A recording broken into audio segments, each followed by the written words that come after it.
politics. Let us take the topic is the great debate, President Barack Obama, and Dr. Al-Hadid has already laid out the issue of race, religion, and now, Dr. Al-Hadid, I think if we could talk about politics during this last segment in reference to this great debate. Let's talk about politics of it all. Yeah, and leading into the political part, I'd like to go back to Mahatma Gandhi.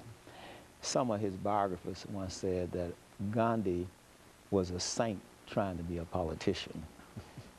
And if you use that as an example, I would say that Obama is a politician trying to be a saint.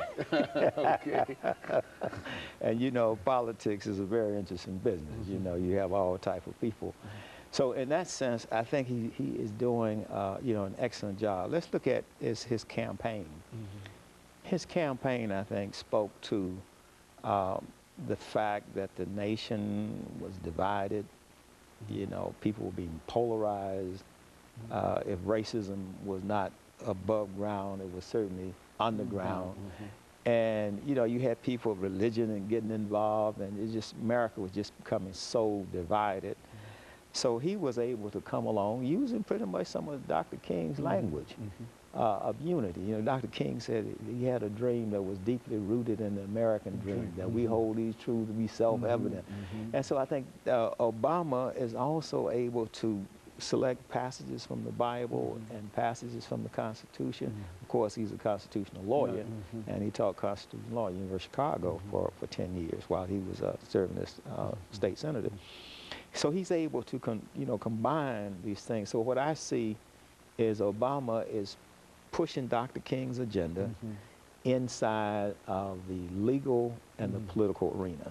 And that's how I see him in that sense.